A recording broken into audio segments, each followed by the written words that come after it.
हमारा चैप्टर जो हमने शुरू किया है, कर रहे हैं आज पहली बार, that is halo alkanes and hello arenes. उसके बारे में हमने अभी तक कोई बात नहीं करी, चैप्टर क्या है, किस बारे में है। हमने अभी तक बात करी थोड़ा सा आईयूपीएसी नॉमेनक्लेचर इनका। तो ये वाले केसेस में करा चुकी थी, इसी के नॉमेनक्लेचर चल रहे थे। आई थिंक थर्ड वाले केस तक पहुंची थी, if I remember correctly. Fourth हो गया था, राइट राइट राइट। तो अब मैं फिफ्थ वाले केस से क्लास को रिज्यूम करती हूँ। जो भी छूटा इसके अंदर इजीली आ जाएगा। तो फिफ्थ वाला केस क्या है मेरे पास, अगर मुझे इस तरह से कंडेंस्ड फॉर्मूला दिया जाता है, इस कंडेंस फॉर्मूले को ओपन करना बहुत इजी होना चाहिए और बहुत जरूरी है मेरे लिए, इसको मैं हल्के में नहीं ले पाऊंगी। CH3 CH2, ब्रैकेट का मतलब क्या है, वो चीज चेन में नहीं है, कहीं ना कहीं लटकी हुई है, ब्रांच है।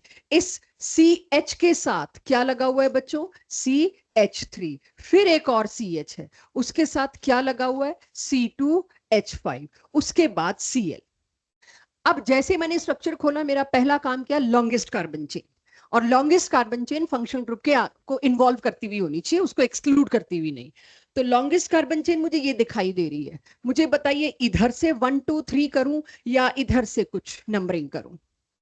शाइला कहां से करूं, इधर से, क्योंकि 2 आएगा 3 आएगा मैडम। लास्ट क्लास में भी एक C2 था, लास्ट क्लास में मैंने एक C2H5 दिया था और कहा था आंखों का धोखा आता, आप इसको एक मान लेते हो। It is C2H5। C2H5 मतलब इसी के अंदर 2 कार्बन है, तो 1 भी यहां गया, 2 भी यहां गया, और ये 3, राइट। इधर से लूंगी तो क्या आएगा, 4। इस वाले कार्बन को मेरे को क्यों छोटा लोकेंट देना है, क्योंकि रूल कहता है फंक्शनल ग्रुप को आपको छोटे से छोटा लोकेंट अलॉट करने के लिए कुछ भी करना पड़े करिए। तो मैंने अब 1 2 3 4 5 6 ये लिया। वैसे भी अगर आप इसको मिथाइल भी ले रहे थे तो भी इधर से होना चाहिए था, बट मेरे को बार बार ध्यान दिलाना है, चाहे आप गलती करें ना करें, मैं जबरदस्ती फोर्स करूंगी कि आपने गलती करी या करवाऊंगी, बार बार दिखाने के लिए, क्योंकि हमारा एक्सपीरियंस है ये छूट जाता है। C2 C मान लेते हैं। तो 1 2 3, तो इसका आईयूपीसी नेम क्या हुआ, सबसे पहले तो वर्ड रूट क्या सेट हुई बच्चों, हेक्सेन। हेक्सेन के तीसरे नंबर पे कौन लगा है, क्लोरो, और चौथे नंबर पे कौन लगा है, मिथाइल। क्लोरो और मिथाइल में अल्फाबेटिकली कौन पहले आता है, क्लोरो। तो मेरा इसका सही आईयूपीएसी नेम क्या होगा, 3 क्लोरो 4 मिथाइल हेक्सेन। इससे आसान नॉमेनक्लेचर में नहीं ला सकती थी टू स्टार्ट टुडेज क्लास। तो आज की क्लास के हिसाब से ये नॉमेनक्लेचर आपको पता है, इतना आपको आता है, we are good to go in chapter. ठीक है, हर ऑर्गेनिक के चैप्टर की पहली क्लास सिर्फ नॉमेनक्लेचर की होगी, तो उसमें आपका फिर रिवाइव होता रहेगा। बट स्टिल, क्या सच में इतने आसान केस पूछे जाएंगे, क्या मैं कॉन्फिडेंट हो सकती हूँ, अब नहीं होनी मेरे से गलती नॉमेनक्लेचर में, क्योंकि +1 का पूरा नॉमेनक्लेचर कवर करेंगे हम इस हिसाब से, जिस तरह से ऑर्गेनिक चलेगी। तो let's be more confident now. तो अब मेरे पास ये एक एग्जांपल आता है, अगेन इसमें ये ब्रैकेट वाली चीजें, अब आप ब्रैकेट में प्रो हो जाएंगे, अब आपको दिक्कत नहीं आएगी। चेक करिएगा, अगर मैं कोई गलती करती, इस C2H5 का क्या करूं, मैं किसके साथ लगाऊं, मैं तो बना गई। अब फ्लो में मैंने बनाया, मेरे को एक चीज दिख रही है, भाई इस कार्बन पे कोई हाइड्रोजन नहीं है। इसका क्या मतलब है, इसके 4 बॉन्ड ऐसे ही बनने हैं, ऐसे ही पूरे होने हैं। तो यहां क्या लगा, कार्बन, एक क्लोरीन तो लगा, इसका मतलब ये ब्रैकेट भी इसी के लिए था, क्योंकि इसके पास H तो बचा नहीं। तो अगर ये ब्रैकेट भी इसी के लिए था, तो यहां पे लगा दो C2H5। उसके बाद किसका नंबर आया, CH2। पहले चेक करिए इस कार्बन की टेट्रावैलेंसी पूरी होगी, बिल्कुल पूरी होगी। तब जाके मेरे को तसल्ली हुई कि हाँ, इस कार्बन पे एक भी H ना देने का मतलब, नमन नमन नमन, यहां बैठो, इस कार्बन पर एक भी H ना होना अब जस्टिफाई हुआ। और इसके बाद अब इस CH2 के बाद क्या लगाऊं, इस CH2 के बाद मैंने लगा दिया CH3। मैं आपसे नाम पूछ नहीं रही, क्योंकि आप लोग दे दोगे इसका नाम, जो नहीं दे पाओगे वो पूछूंगी। तो इसके लिए मैं ट्राई कर लेती हूं, गलत हो तो पकड़ लेना बच्चों। चेक, 1 2 3 4 5, मेरी कॉल है 3 chloro 3 methyl pentane. Check if I am wrong. Other way numbering जरूर करिए, लास्ट क्लास में एक ही बात बता के भेज पाई थी, दोनों साइड से नंबरिंग करना, सामने वाला कितना भी कॉन्फिडेंट हो, करना जरूर, आदत जरूर डालो। दोनों से सेम आ रहा, आई थिंक। तो मेरे लिए ये बिल्कुल सही IUPAC नॉमेनक्लेचर है। अब आ जाता है ये नीचे जो एक मैंने केस लिखा, नीचे वाले केस को अगर मैं देखूं, पैराक्लोरो। अबे स्मॉल p का मतलब क्या है? पैरा। स्मॉल m का मतलब क्या होता है? मेटा। स्मॉल o का मतलब क्या होता है? ऑर्थो। ऑर्थो, मेटा, पैरा, ये तीन छोटी छोटी आपको चीजें मिलेंगी। ये किस पे एप्लीकेबल होते हैं? बेंजीन रिंग पे। अब ये मेरे पास बेंजीन रिंग है, राइट। बेंजीन रिंग की कौन सी पोजीशन को पैरा कहते हैं मैं बता रही हूं, आप मत बोलिएगा, मुझे पता है, सबको पता है, मैं बस एक बार कवर कर रही हूं कि सब बात हो जाए क्लास में। दो ऑपोजिट पोजीशन जिनमें 180 डिग्री का एंगल हो, यानी सीधे एक दूसरे के ऑपोजिट में आए, उन दो पोजीशंस को कहते हैं पैरा। यानी अगर कोई चीज x इधर लगा है तो दूसरी चीज इधर लगी है, तो इन दोनों को पैरा कहते हैं। अब आपसे क्या बेवकूफी होगी अगली ही क्लासेस से, आप किसी एक पोजीशन को पैरा बोल दोगे। कोई एक पोजीशन ना पैरा है, ना ऑर्थो है, ना मेटा है। पैरा, ऑर्थो, मेटा एक दूसरे के रिलेशन में है। किन्हीं दो पोजीशन को आपस में डिसाइड करने के लिए यूज किया जाता है कि ये ऑर्थो है, मेटा है कि पैरा। अकेले की थोड़ी कोई पोजीशन है, वो तो किसी भी जगह लगा हुआ है, लगा हुआ है। तो अगर मैंने ऑपोजिट में लगा दिया कुछ, तो वो क्या होगा मेरे लिए? वो होगा पैरा। अब वो दो ऑपोजिट, ये और ये भी हो सकते थे पैरा। जरूरी नहीं है कि आपको यही वाला मिले पैरा, नहीं, ये दोनों भी आपस में पैरा हो सकते थे। कोई भी दो एग्जैक्ट ऑपोजिट एक दूसरे के लगे हैं, उन पोजीशंस को आप क्या कहते हो? पैरा। पैरा पढ़ते ही मेरे को क्या चीज मिलनी चाहिए? पक्का इसमें कहीं बेंजीन रिंग होगा, तो मैंने बेंजीन रिंग तो बना दिया, बाकी का बाद में सोचेंगे। दिख ही रहा है C6H6 होता है बेंजीन, और ये C6H4 है, मतलब दो H हटा के दो सब्स्टिट्यूएंट लगे। एक मैंने यहां लगा दिया पैरा पोजीशन पे क्लोरो। भाई किसके पैरा पे क्लोरो लगा रहे हो? क्योंकि ये रिएक्शन आने हैं अब आपके पास। पैरा क्लोरो टोल्यूइन बनाना है, बनाइए। अब आपको ये पता होना चाहिए पैरा क्लोरो मतलब टोल्यूइन के पैरा पे क्लोरो है, यानी एक और कोई चीज है जिसकी पैरा पोजीशन पे क्लोरो है। वो एक और चीज क्या है? CH2 CH एंड दिस, पता नहीं क्या है, समझते हैं। पैरा माने इसकी ऑपोजिट लोकेशन चूज करी, CH2, तो CH2 दिस, राइट। एक बॉन्ड और बनाना पड़ेगा, तब इस कार्बन की टेट्रावैलेंसी पूरी होगी। अब क्या लगा है इसके साथ? CH, चलो जी वो भी लगा देते हैं, CH। इस कार्बन के साथ कम से कम दो चीज होनी चाहिए, तब इसकी टेट्रावैलेंसी पूरी होगी, और वो आगे CH3 होल ट्वाइस मेरे को दे रखा है।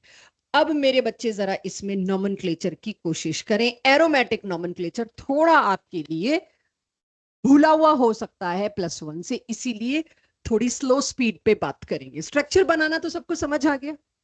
अब सबसे पहली चीज, हाँ जी समीर कोशिश। प्रॉप वर्ड रूट के लिए पहली शर्त, जब मैं फंक्शनल ग्रुप ले आई, जिसके साथ फंक्शनल ग्रुप जुड़ा है दैट इज बॉस। कहां दिख रहा है साथ फंक्शनल ग्रुप तुमको? फंक्शन, ये तो लास्ट क्लास में बता के भेजा है, फंक्शनल ग्रुप किसके साथ जुड़ा है। ये बात क्यों भूल रहे हैं हम? जिसके साथ फंक्शनल ग्रुप, लास्ट क्लास में एक केस था जहां मीथेन को फंक्शनल ग्रुप बनाना पड़ा था हमको, बेंजीन होते हुए, क्योंकि उसके साथ फंक्शनल ग्रुप जुड़ा था। इस पे और मिस्टेक नहीं अफोर्ड कर सकते अब आप। आज के बाद, आज लास्ट क्लास चलो टेस्ट की इमीडिएट बाद मैंने थोड़ा सा ले लिया, आज के बाद अब इस पे आप नहीं अफोर्ड कर सकते मिस्टेक। वर्ड रूट पे अब और फाइट नहीं। वर्ड रूट क्या बन गई इसकी? जिसके साथ हेलोजन नाम का फंक्शनल ग्रुप लगा है, आपको वर्ड रूट उसी को बनाना पड़ेगा। तो इसकी वर्ड रूट क्या हो गई यहां पर? पहले तो इसको क्लोज करो। अब दूंगी मैं नंबरिंग, फंक्शनल ग्रुप को 1 देना मजबूरी है, there is no doubt about that. 1 2 3 4, तो 1 क्लोरो भी तुम कर ही लोगे। एक और चीज से निपटे हम। अब क्या बचा? सिर्फ 4 पे क्या लगा है? अब 4 पे जो भी लगा है, अल्फाबेटिकल ऑर्डर को थोड़ी देर के लिए इग्नोर कर देते, क्योंकि मेरे को ऊपर लिखना पड़ रहा, मैं रब नहीं करना चाह रही। 4 पे क्या लगा है? 1 डैश 2 डैश 3 डैश। क्यों डैश डैश लेना पड़ा, क्यों नंबरिंग लेनी पड़ी? क्योंकि जब सब्स्टिट्यूएंट में खुद में ब्रांचिंग हो गई, तो मैं इस, अगर चारों सी एक ही लाइन में होते तो मैं कह देती एन ब्यूटाइल। अब ये एन ब्यूटाइल तो है नहीं, लास्ट क्लास में यही सब बात हुई थी। तो जब भी सब्स्टिट्यूएंट के खुद के अंदर भी अगर ब्रांचिंग हुई तो उसको बोलते हैं कॉम्प्लेक्स सब्स्टिट्यूएंट। कॉम्प्लेक्स सब्स्टिट्यूएंट को डैश डैश डैश डैश करने पड़ते हैं। तो अब मैंने इसको डैश डैश डैश जब दिया तो इसको ऐसे नेम करूंगी जैसे ये अपने आप में एक अकेला एल्केन होता। तो 2 डैश पे क्या लगा है बच्चों? मिथाइल। तो यहां क्या आएगा? 2 डैश मिथाइल। अगर ये अपने आप में अकेला एल्केन होता तो प्रोपेन बोलती, बट ये क्या है? एक एल्काइल। तो यहां क्या बोलूंगी? प्रोपाइल। इसे नोट करिए। अगले, हाँ जी, मैं वेट कर रही हूँ इसकी वर्ड रूट का। Sorry, benzene. इसमें भी ब्रोमीन किस पे लगा है? डायरेक्ट बेंजीन पे। उठाना है बच्चों को? बच्चों जगह दे दो इनको, आप कहीं और बैठ जाओ क्लास में। अब यहां पर मुझे बताइए क्या लगाऊं इसके ऑर्थो पे? ये पूरा ग्रुप सेट करना है। अब अगर ये पूरा ग्रुप मेरे को सेट करना है तो पहले तो यहां लगाया सी। ठीक है, सी लग गया। अब सी के साथ क्या लगा हुआ है? एक एच। उसे इंटैक्ट रखते हैं, उसको नहीं हिलाते हम। उसके बाद आगे क्या करूं? ब्रैकेट। ब्रैकेट का मतलब CH3 पक्का इसका एज ब्रांच है। उसके बाद check it, 1 dash methyl propyl benzene. तो बाकी लोग बताइए, 1 डैश ठीक था, मिथाइल प्रोपाइल भी ठीक था। अल्फाबेटिकल ऑर्डर खुद देख लेना। सी बी को ब्रोमो से पहले तो क्या ही आ रहा होगा। ठीक है, क्लियर है? अगला कीजिए, मैं आपसे 1 मिनट बोरो कर रही हूं। दिस आप लिखते हैं 1 2, नहीं सॉरी, 1 पे क्या क्या चीजें हैं पहले ये देख ले। 1 पे आपका एक ब्रोमीन आएगा, मैं सिर्फ नंबर्स लिख रही हूँ, नाम नहीं। 1 पे आपका एक ब्रोमीन आएगा, एक क्लोरीन आएगा, एक फ्लोरीन आएगा। ठीक है, और 2 पे क्या आएगा? 2 फ्लोरीन। एक तो ये सेट ऑफ नंबर्स आया। दूसरा सेट ऑफ नंबर्स क्या है? अगर मैं इसको 1 देती और इसको 2 देती, जो मैं जिद कर रही हूं, करना तो चाहिए ना। अब बताओ क्या क्या नंबर आए मेरे पास? ब्रोमीन पे पहले मैं 1 से ही शुरू कर लेती हूँ। फ्लोरीन पे 2 1 आए, ब्रोमीन पे 2 2 और 2, कुल मिला के ये बड़ा बन गया। मुझे इसको डिस्क्वालीफाई करके इसको क्वालिफाई करना पड़ेगा। Understood the depth? कहने को तो बहुत ही आसान था, ले इथेन, वर्ड रूप भी नहीं ढूंढवाया, ना ऑर्थो पैरा ना कुछ, लेकिन इसमें चांसेस बहुत हैं आपसे गलती होने के। लिखिए अपनी कॉपी में इसको स्पेशली। मुझे याद भी नहीं आपने क्या कहा था, आई एम नॉट श्योर आपका वाला चूज किया मैंने कि मेरे वाला।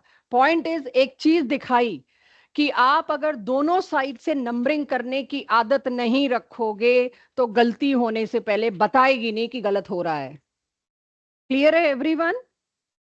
तो आपको कौन सा चूज करना चाहिए जिसमें, और कई बार आपकी एक समस्या आने वाली है बच्चों कि लोएस्ट सम रूल में सॉरी सम सेम आया, आगे पीछे कुछ ऐसा हो गया, एक जगह 3 आ रहा है, कुछ भी आ रहा है, तो उसमें आप क्या देखते हैं? शगुन और यादवी, अपनी क्लास बाद में चला लेना दोनों की जो चल रही है, उसमें क्या देखते हैं? फर्स्ट, पहले फर्स्ट को कंपेयर करो, ऐसे केसेस आएंगे बिना बताए, दोनों 1 है। सेकंड को कंपेयर करो, दोनों 1 है। थर्ड को कंपेयर करो, जो छूटा उसको लपक लो, जहां पे आपको स्मॉल लोकेंट मिला उसको लपक लो। आगे हो सकता है हिसाब किताब में सम रूल सेम आ जाए, एक आधा उधर 3 आ जाए कि सम रूल तो सेम है मैम, दोनों में 7 7 आ रहा है, फिर क्या करोगे? फिर आप शुरू करोगे जैसे अल्फाबेटिकल ऑर्डर शुरू करते हैं ना, फिर आप शुरू करोगे जिस साइड छोटा आए उसको प्रेफरेंस देंगे। हजारों रूल मिलने वाले हैं, और पहले हम इतना स्ट्रेस देते नहीं थे नॉमेनक्लेचर पे। पिछले 2 साल से IUPAC नॉमेनक्लेचर पे एक पूरा पूरा जेई में और एक पूरा पूरा नीट में क्वेश्चन आता है, कोऑर्डिनेशन कंपाउंड से भी और आपका ऑर्गेनिक GOC से भी, तो पूरा पूरा क्वेश्चन आता है, इसलिए हमको ये सारी ट्रिक्स दोबारा देखनी पड़ेंगी। क्लियर है? आ गया सबके पास इसका नंबरिंग? अब आ जाओ लास्ट इस पे, है नहीं पूरी? हाँ ठीक है, बिल्कुल ये ऐसा का ऐसा एनसीईआरटी में दे रखा है with print error. Back exercise में सेम यही है, पुरानी एनसीईआरटी में जहां H नहीं है, एक वैलेंसी गड़बड़ है, तो इसीलिए हमने यहां उतार लिया कि ये डाउट में जरूर आ जाता है। अब कोशिश करते हैं जो एक वैलेंसी गड़बड़ है उसको आइडेंटिफाई करते हैं, नहीं हुआ कुछ तो H लगाएंगे उसकी जगह। ठीक है, लेट्स ट्राई। अब यहां पर दिख रहा है क्या है, बेंजीन। बेंजीन C6H4 से क्यों पहचाना मैंने, C6H6 is a benzene, 2H हटा दिए तो ऑटोमेटिकली C6H4 बन गया, उसके 2H हट गए तो क्या आ गया मेरे पास, है तो बेंजीन ही, सब्स्टिट्यूटेड। तो कोई भी दो लोकेशन से H हटना, और मुझे पैरा दे रखा है, जब मेरे को पैरा दे रखा है तो मुझे पता है आयोडो, आयोडीन तो यहां लगा दूं, इसके पैरा पे मुझे ये पूरी ब्रांच लगानी है। लेट मी ट्राई कैसे। अब हेलोजन वैलेंसी 1 है, एक ही बॉन्ड बना सकता है, तो हेलोजन कभी बीच में हो नहीं सकता, नॉट पॉसिबल। तो इस Cl को कुछ लोग कार्बन ले बैठते हैं, एल के बजाय सी समझ लेते हैं वो फ्लो में। तो ये इतने सालों से मेरे पास ये डाउट आता रहा है एनसीईआरटी बैक एक्सरसाइज से, इसीलिए मैंने बोर्ड पे ही छाप दिया कि मैं क्लास में ही लिया करूंगी। तो जल्दबाजी में लोग इसको कार्बन ले बैठते हैं, आई होप आपसे ना हुई हो। मतलब Cl नहीं दिया अगलों ने ब्रैकेट में, क्यों बताएं, हर बार ब्रैकेट है जी बच्चे, ब्रांच है, खुद अकल लगाएंगे बच्चे की अब ब्रांच है। कार्बन यानी यहां पर ये वाला कार्बन होगा, इस कार्बन के साथ एक Cl जुड़ा होगा, फर्दर ये कार्बन डबली बॉन्डेड है C के साथ, उस C के साथ क्या लगा हुआ है, एक H, नॉट अ प्रॉब्लम। फिर उस C के साथ क्या लगा है, एक C, उसके साथ क्या लगे हैं, दो CH3। अब आखिरी वाले C की वैलेंसी पूरी होती दिख नहीं रही, तो यहां H लगा दीजिए। मुझसे लिखना छूटा या बुक से लिखना छूटा, ऐसा एक प्रॉब्लम एनसीईआरटी बैक एक्सरसाइज में दिखेगी आपको। अब करिए कोशिश इसका यूपीएससी नॉमेनक्लेचर करने की। ऑनलाइन वाले बच्चे बताएं, आवाज क्लियर है मेरी, कोई इशू तो नहीं, बीच में थोड़ा डिस्टर्बेंस आया था? क्लियर है। ठीक है। So this is structure. तो स्ट्रक्चर बनाना सम टाइम डील हो सकती है, वो प्रैक्टिस मैं करा रही हूँ बॉन्डिंग्स की। अब मेरे को इसका आईयूपीएससी चाहिए, वेरी डिफिकल्ट, वेरी डिफिकल्ट। अब 1 आयोडो तो फिक्स है ही, 1 आयोडो बेंजीन तो कर लेंगे, एटलीस्ट वर्ड रूट तो मेरा ठीक आ गया। प्रॉब्लम आती है इस सब्स्टिट्यूएंट को कैसे नॉमेनक्लेट करूं, फिर से मेरे को 1-2 का सहारा लेना पड़ेगा। पॉइंट ऑफ अटैचमेंट को जिससे वो सब्स्टिट्यूएंट जुड़ा है उसको 1 देंगे, 1-2, 3-4। मैं सिर्फ ये सब्स्टिट्यूएंट बता रही हूं आपको क्या है, राइट। 1 पे क्या लगा है, क्लोरो, तो 1 क्लोरो, पहले तो मैंने ये लिख दिया। उसके बाद 1-2-3-4, लेकिन 3 पे क्या है, मिथाइल, 3 मिथाइल। उसके बाद क्या है, बचता ही क्या है, 4। ब्यूटाइल तो नहीं बोल सकती क्योंकि एक डबल बॉन्ड है, तो मैं क्या बोलूंगी, 4 ब्यूटीनाइल। ब्यूटीन का एल्काइल है तो क्या बोलूंगी, ब्यूटीनाइल। एक चीज अभी भी इसमें मिस होगी, आप बताएंगे मेरे को। 4 4 क्यों लिखा है मैंने, हाँ 1, सॉरी सॉरी, 1। चेक, कुछ छूट रहा है, कुछ गलती हो रही है क्या, 1 क्या, कि मैं सुन नहीं पा रही, लोग 1 बोल के चुप हो रहे हैं क्या, 1 क्या, कहीं भी लगा दो एक ही बात है, क्योंकि ये सफिक्स नहीं है कि ब्यूट 1 इन करोगे, ये प्रीफिक्स है। ब्यूटीनाइल सुनते ही तुम्हारा सवाल आना है, इन किधर है, 1। कोई इशू इसमें किसी को, एक कार्बन ये, इस पे लगा है एक Cl, और 3 ऐसे ग्रुप लगे हैं, कोई मुश्किल नहीं है ये, बस देखने में शायद कुछ लग रहा हो। 3 कौन से ग्रुप लगे हैं, CCl3। तो 3 कार्बन इस तरह से लगे हैं जिनके साथ 3-3 क्लोरीन है।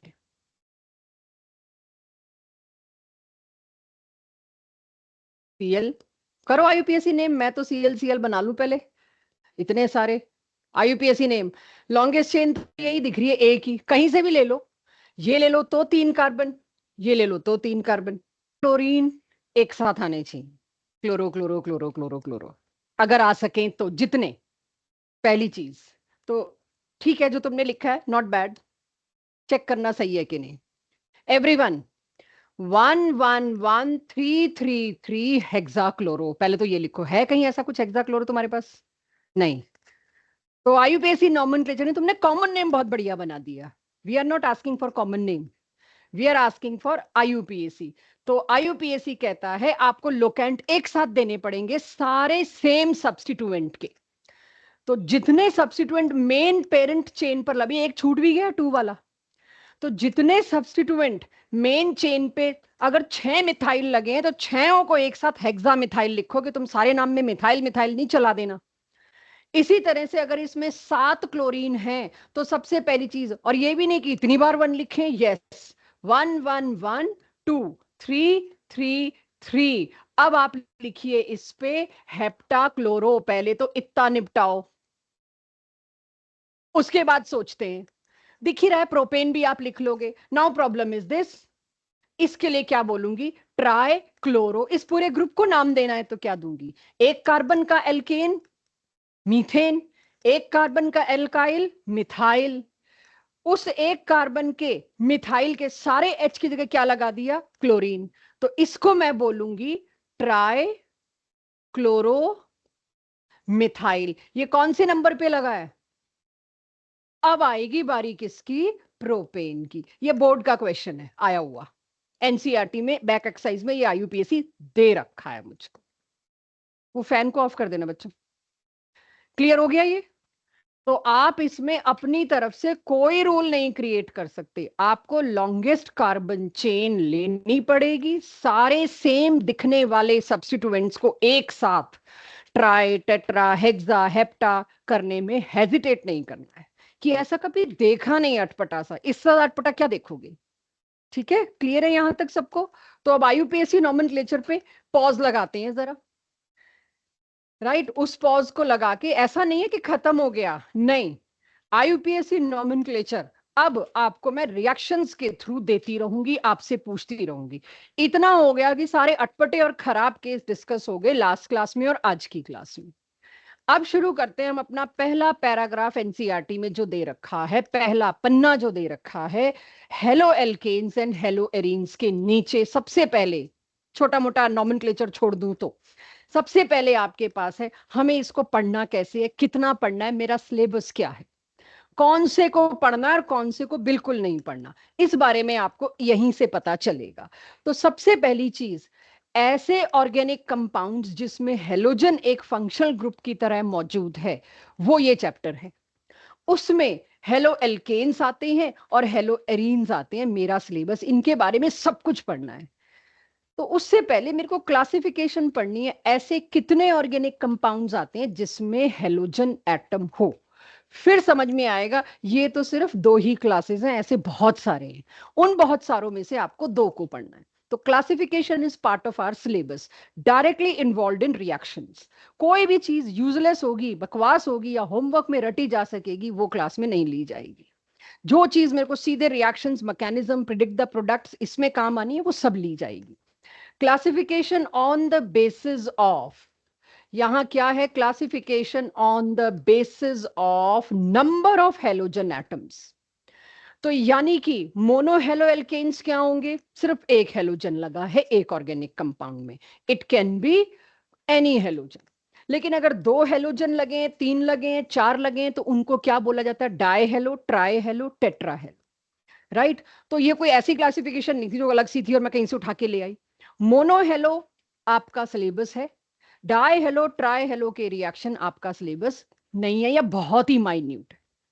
तो आपके लिए मोनो हेलो एल्केन्स बहुत पॉपुलर और बहुत कॉमन रहेंगे. ऐसा नहीं है कि हमें दूसरे नहीं आने चाहिए, विसिनल जमाइनल लास्ट क्लास में थोड़ी सी बात हुई थी, डाई हेलो है.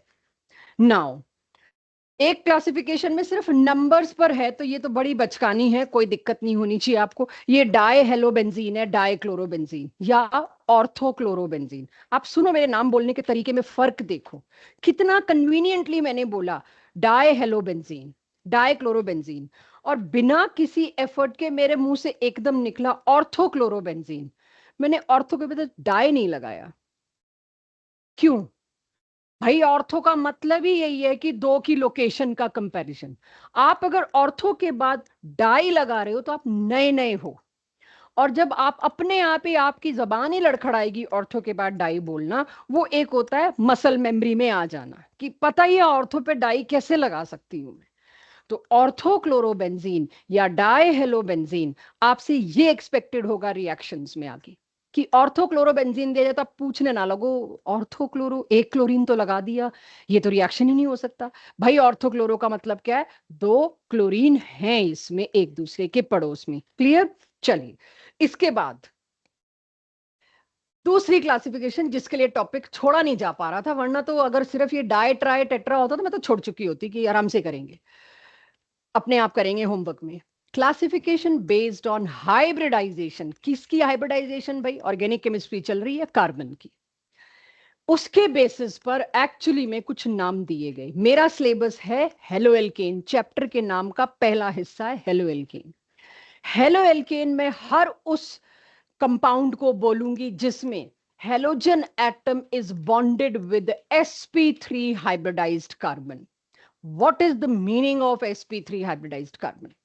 हाइब्रिडाइजेशन में वही बॉन्ड पार्टिसिपेट करता है, वही इलेक्ट्रॉन पार्टिसिपेट करता है जिसमें, रेदर वही ऑर्बिटल पार्टिसिपेट करता है जिसमें सिग्मा बॉन्ड बनने का स्कोप है। पाई बॉन्ड कभी हाइब्रिडाइजेशन में पार्टिसिपेट नहीं करता। Everyone had this concept chemical bonding कि अगर कार्बन के पास 4 इलेक्ट्रॉन हैं, एक इलेक्ट्रॉन s में, 3 इलेक्ट्रॉन तीनों p में, चारों के चारों ऑर्बिटल्स, क्योंकि hybridization is not of electrons, it is of orbitals, तो चारों ऑर्बिटल्स अगर सिग्मा बॉन्ड में पार्टिसिपेट कर रहे हैं तो उसकी हाइब्रिडाइजेशन क्या होगी? sp3। तो यस, sp3 हाइब्रिडाइज का मतलब क्या है? All single bonds. कहीं क्लासिफिकेशन में ऑल सिंगल बॉन्ड्स नहीं लिखा, बट sp3 हाइब्रिडाइज्ड कार्बन का मतलब क्या है? वो कार्बन चारों बॉन्ड सिंगल बना रहा है, मतलब वो क्या है? वो एल्केन है, वो एल्कीन नहीं है। इसलिए हेडिंग में हेलो एल्कीन नहीं लिखा है, मेरा सिलेबस ही नहीं है वो, इस साल तो नहीं है, हेलो एल्केन लिखा है। तो अगर ऐसे कार्बन पे आप हेलोजन लगाते हैं तो हाइब्रिडाइजेशन पता ही चल रही है sp3 है, sp3 से पता ही चल रहा है कि ये पक्का सारे सिंगल बॉन्ड होने चाहिए उस कार्बन पे। ये एक हिडन तरीका होगा बोलने का। If this is so, sp3 hybridization है तो क्या होगा? टेट्राहेड्रल ज्योमेट्री होगी। और ये एंगल कितना होगा बच्चों?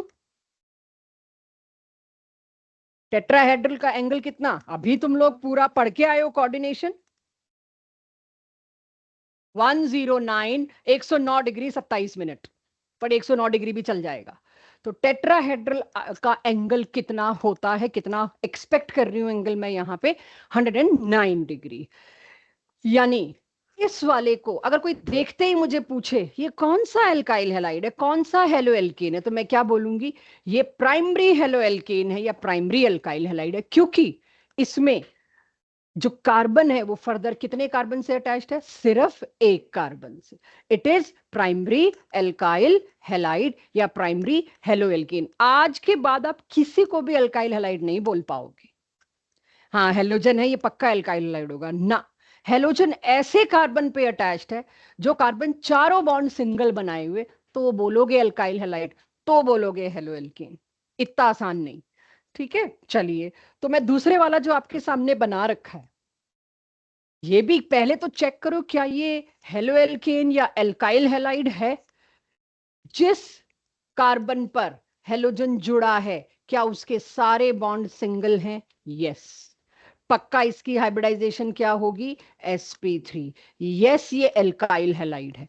दूसरी सीढ़ी, दूसरा स्टेप क्या है? क्या ये सेकेंडरी है? चेक। वो कार्बन जिस पे हेलोजन लगा है वो फर्दर कितने कार्बन से अटैच्ड है? 2 कार्बन से।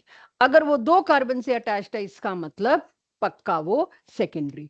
आइडेंटिफाई, ये टर्शरी है। और धोखा आपको दिया जाएगा, आप टर्शरी ढूंढते रह जाओगे और हम एल्काइल हैलाइड की बजाय कुछ और दे देंगे। आप कहोगे हाँ टर्शरी है, बट क्या ये एल्काइल हैलाइड है? पहले वो चेक करना, क्या ये टर्शरी एल्काइल हैलाइड है जितना पढ़ा उस हिसाब से? यस, क्योंकि एक भी डबल बॉन्ड नहीं है, पहली बात। दूसरी बात, जिस पर हेलोजन जैसे कि आयोडीन लगा है वो कार्बन के चारों बॉन्ड क्या है? Single bond sp3। तो हाँ ये एल्काइल हैलाइड तो है, बट ये टर्शरी है। ये वाला कार्बन अगर 3 कार्बन से जुड़ा है, यस इट इज टर्शरी। बिना पेन उठाए सोच के दीजिए मेरे को, क्वाटनरी एल्काइल हैलाइड कैसे बनाऊं?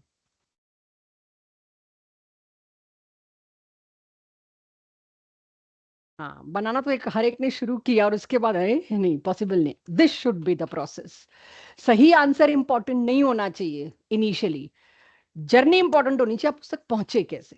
तड़ाक से है या नहीं है इस तुक्का, और सोच के क्वाटनरी में क्या है, एक सी पे चारों सी लगा दो, पर हेलोजन किधर लगाओ, where should I put halogen. तो जब बात हुई है तो देख लेते हैं, बताओ फिर ये क्या है, एल्काइल हेलाइड है भी कि नहीं।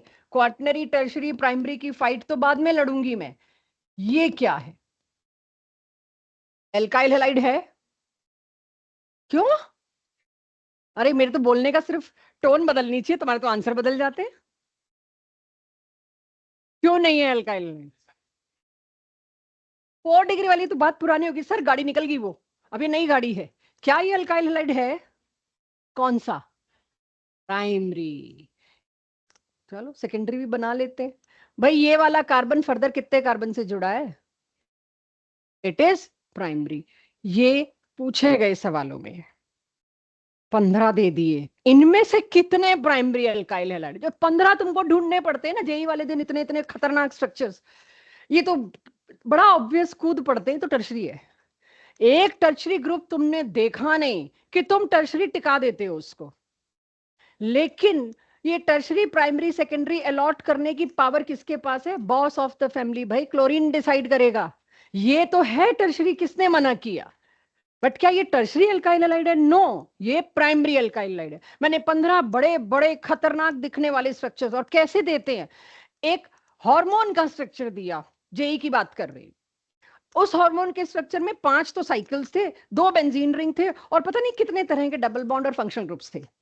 और पूछा हुआ था इसमें क्या क्या है, फंक्शनल ग्रुप्स कितने हैं या क्या है, कुछ भी ऑप्शंस दे रखे थे, एल्डिहाइड कीटोन एस्टर वगैरह वगैरह, और उनमें ये ऑप्शन भी था प्राइमरी अल्काइलाइड सेकेंडरी अल्काइलाइड टर्शरी अल्काइलाइड।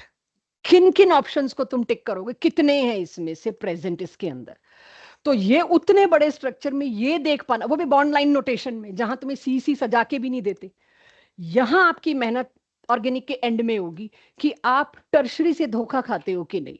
तो जो टेस्टफुल जो स्लो स्पीड इस लेक्चर में है, आप अल्कोहल की शुरुआत में एनसीईआरटी ने फिर सेम 2 पन्ने डाले हैं, क्लासिफिकेशन ऑफ अल्कोहल्स, एल्केनोल्स, मैं उसके आगे लिखूंगी same as we did in last chapter, do, बस सेम क्लासिफिकेशन अगले चैप्टर में भी मिल जाएगी। तो अब आपको समझ में आ गया वो प्राइमरी अल्काइलाइड क्यों है। ये ज्यादा अच्छा समझ में आएगा जब आप टेस्ट्स में गलतियां करेंगे, डीपीपी में गलतियां करेंगे, ज्यादा रिटेन तब होता है। अब मुझे पहली क्लास तो आपने चेक कर ली, कोई दिक्कत ही नहीं, पता नहीं क्यों इतना टफ बना रखा है ही कुछ नहीं। अब 5 आ जाएंगे तो फिर कंफ्यूज तो होंगे हम। सेकंड, एलाइलिक हैलाइड्स, कुछ कुछ क्लास 11th का नॉमेनक्लेचर आपको याद आ रहा होगा, एलाइल किसको कहते हैं। Halogen atom is attach to sp3, वो तो ऊपर वाली लाइन थी कि हेलोजन एटम अगर sp3 कार्बन से ही अटैच्ड है तो उसको तो हम एल्काइल कहते थे, लेकिन आगे की लाइन, और वो कार्बन फर्दर एक ऐसे कार्बन से अटैच्ड है जो sp2 हाइब्रिडाइज्ड है, डबली बॉन्डेड कार्बन, ऐसी सिचुएशन को हम बोलते हैं एलाइल। यानी इसको डायग्रामेटिकली और बेटर हम समझेंगे, ये हमने सारा +1 में किया हुआ है एलाइल, मैंने नॉमेनक्लेचर आपको कॉमन देके आईयूपीएसी निकलवा रखा है सब कुछ। ऐसा ग्रुप जिसमें हेलोजन ऐसे कार्बन पे अटैच्ड है जो sp3 हाइब्रिडाइज्ड है। अब ये चारों सिंगल बॉन्ड से ऊपर उठ जाना, क्योंकि लैंग्वेज जो पूछी जाएगी वो हाइब्रिडाइजेशन वाली पूछी जाएगी, चारों सिंगल बॉन्ड नहीं पूछा जाएगा, थोड़ा ज्यादा इजी और बचकाना हो जाएगा। सो हेलोजन एक ऐसे कार्बन से अटैच्ड है जो sp3 है, फर्दर उसका पड़ोसी उससे अगले कार्बन के साथ डबल बॉन्ड अगर बनाए हुए है, इसको कहा जाता है एलाइल। यानी एलाइल हैलाइड बनाने के लिए मिनिमम 3 कार्बन की शर्त है। जब तक 3 कार्बन नहीं होंगे 2 शर्तें पूरी नहीं होंगी। पहली शर्त जिससे अटैच्ड हूं वो sp3, दूसरी शर्त उसका पड़ोसी जो है वो डबली बॉन्ड हो, डबल बॉन्ड बनाने के लिए उसको एक और कार्बन चाहिए। अगर समझ गए हो तो सीधे सवाल पूछूं, एलाइल हैलाइड समझ गए सब लोग। अब मुझे आप लोग बताइए, मैंने लिख रखा है ये सेकेंडरी एलाइलिक ग्रुप है, ध्यान देना जरा। पहली चीज मुझे क्या चेक करनी है, सेकेंडरी नहीं, वो तो आप बाद में पकड़ लोगे ये एलाइल है भी कि नहीं। तो जिस कार्बन पर हेलोजन लगा है क्या वो sp3 हाइब्रिडाइज्ड है? यस। और वो कार्बन फर्दर क्या डबली बॉन्डेड कार्बन से अटैच्ड है? ऐसा कार्बन जो डबली बॉन्डेड है, यस। तो एलाइल तो ये है। सेकेंडरी क्यों? क्योंकि जिस कार्बन पे हेलोजन है वो फर्दर दो अलग अलग कार्बन से अटैच्ड है, तो बिल्कुल सही, ये सेकेंडरी है। सेकेंडरी और टर्शरी एलाइलिक देखिए जरा, चेक।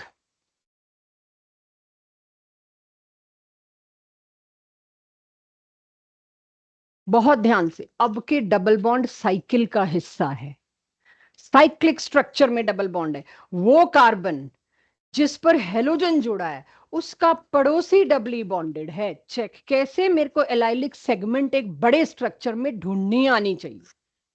जब बहुत सारी साइकिल्स आपस में डिफ्यूज्ड होंगी उस वक्त एलाइलिक ढूंढना is our job in this chapter. ये क्लोरीन किस पे सबसे पहले अटैक करेगा? आप अपने पास ये क्वेश्चंस आने ही वाले हैं अगले ही टॉपिक में। और मैं पहले बता दूं बच्चों, एलाइलिक पोजीशन सबसे ज्यादा रिएक्टिव होगी, तुम्हें एलाइलिक लोकेशन ढूंढनी आनी चाहिए। तो एलाइलिक लोकेशन मैं नंबर कर रही हूं, आप लोग बताना कौन सी लोकेशन को आप एलाइलिक बोलोगे। 1 2 3 4 5, 5 कार्बन है। Which location should be called as allylic location? गलती कर सकते हो, बोलो। 3 ओनली, 2 को नहीं। जिस पर मैं एलाइलिक किसके रेफरेंस में बोल रही हूं? हेलोजन। एलाइलिक कौन से कार्बन को बोल रही हूं? ऐसा कार्बन जो खुद तो sp3 हाइब्रिडाइज्ड है, पड़ोसी उसका sp2 हाइब्रिडाइज्ड है। तो कल को एलाइलिक लोकेशन मैंने सारी जगह ब्रोमीन लगा दिया और कहा ये वाला जो है सिर्फ एलाइलिक हेलोजन को हटाएगा। आपको पता होना चाहिए एलाइलिक हेलोजन कौन सा है। जो लोग लिख रहे हैं प्लीज सुन लें, ये ऑन ऑन स्पॉट इम्प्रॉम्प्टू आती हैं चीजें, ये चीजें लिखी नहीं जाती, पढ़ाते पढ़ाते हमें ध्यान आ जाता है कि ये भी तो बताना चाहिए। तो अगर मेरे को कोई कहे मैं फलाना कंपाउंड दे रहा हूं, बी आर उससे रिप्लेस होना है, कौन सा बी आर?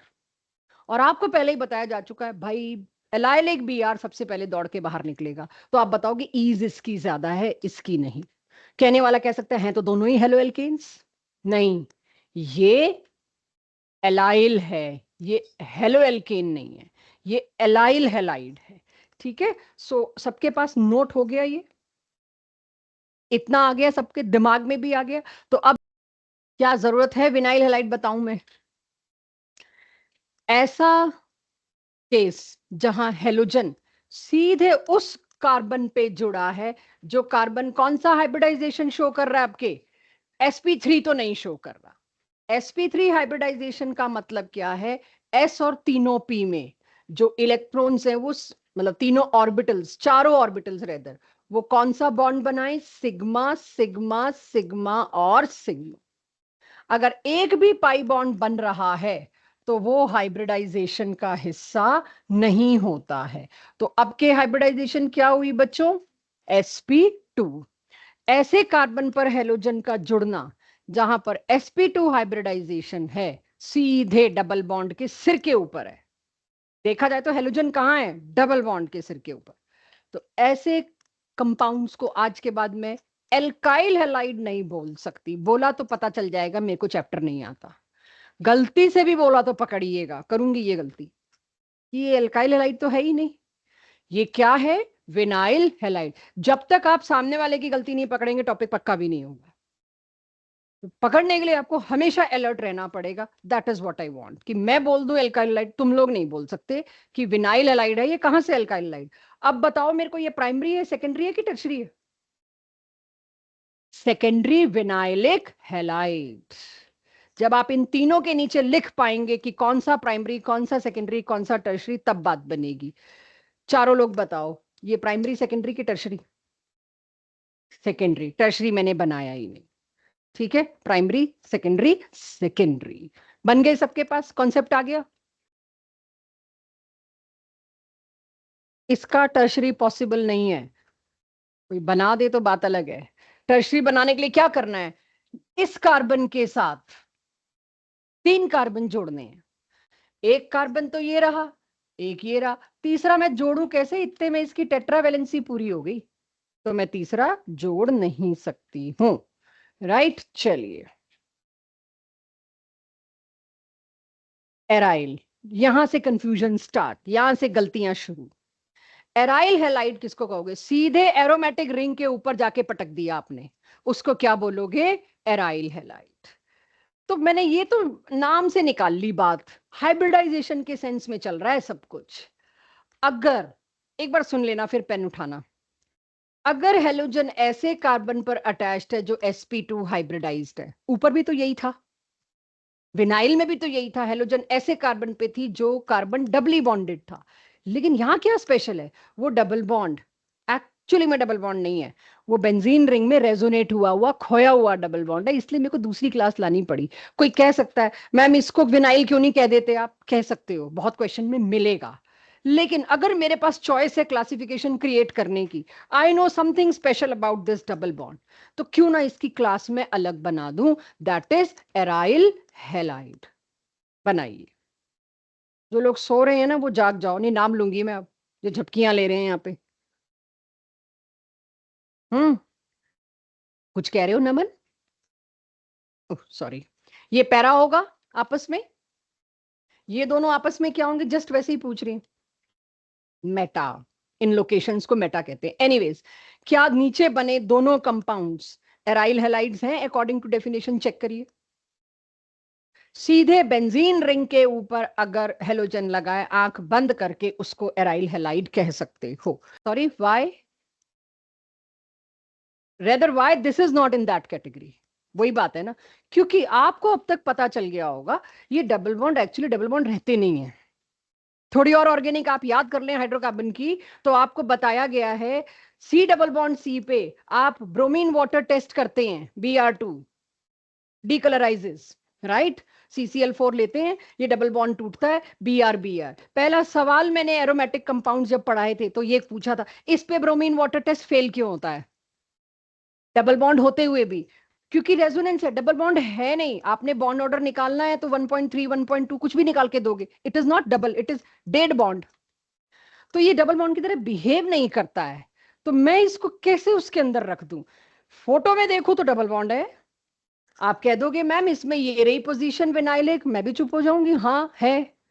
लेकिन क्या वो रिएक्शन जो विनाइल देता है ये देगा? एक भी नहीं देगा। दैट्स वाई मेरे को अलग कैटेगरी बनानी पड़ेगी। चॉइस होती तो मैं ना बनाती, पर मुझे पता है दोनों के रिएक्शन सेम नहीं, इसलिए दोनों की कैटेगरी अलग बनानी पड़ेगी। क्लियर सबको? अगर इसमें मैं देखूं मुझे क्या कहा गया है, हेलोजन एक ऐसे कार्बन पर है जो अगेन sp3 हाइब्रिडाइज्ड है, राइट? पहली कैटेगरी। लेकिन वो sp3 हाइब्रिडाइज्ड कार्बन एक डबल बॉन्ड वाले कार्बन के साथ है, एलाइल, दूसरी कैटेगरी।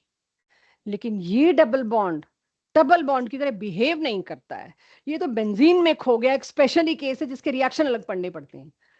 तो अगर अब मेरे को इसको कहना पड़ेगा तो मैं क्या बोलूंगी? Benzyl halides. बेंजाइल हैलाइड्स में attached carbon is, sorry, halogen is attached to sp3 hybridized carbon, उसका पड़ोसी शुड बी sp2, और वो sp2 कार्बन बेंजीन रिंग का हिस्सा होना चाहिए, तब जाके बेंजाइल कहेंगे।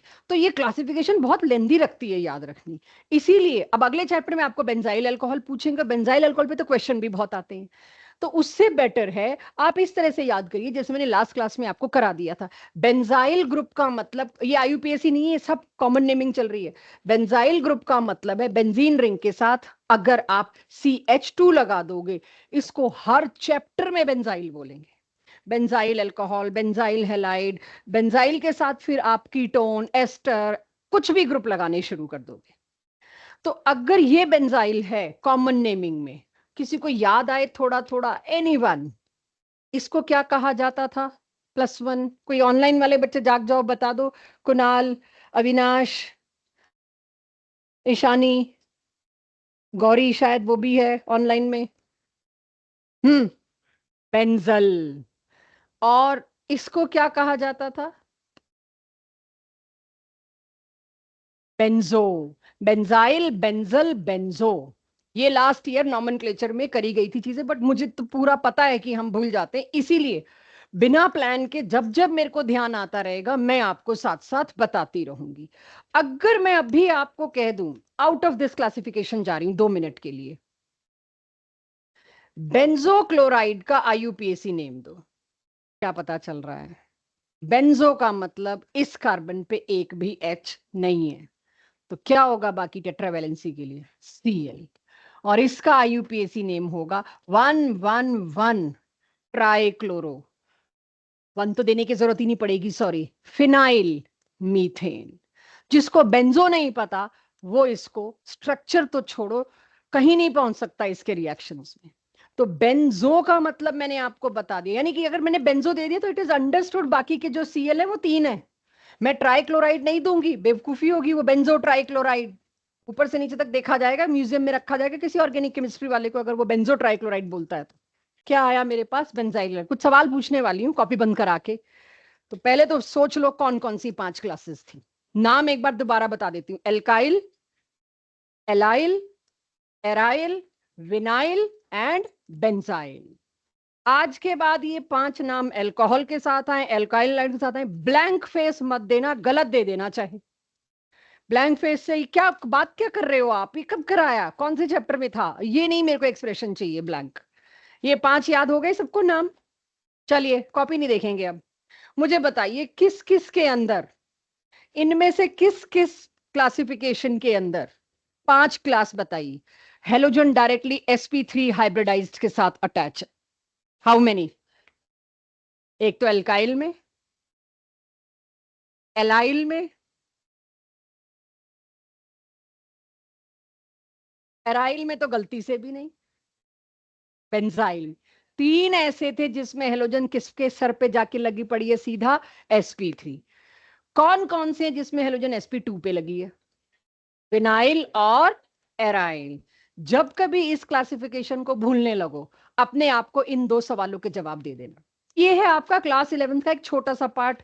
मत करना नोट अगर किसी ने जीओसी कर रखा है तो, ऐसा नहीं है कि नोट करें। सो अब कार्बोकेटायन रिएक्टिव इंटरमीडिएट जीओसी +1 से एक छोटा सा इंट्रोडक्शन उठा के ला रही हूं, और इसमें जितना भी कुछ था धीरे धीरे धीरे आता जाएगा रिएक्शंस के थ्रू।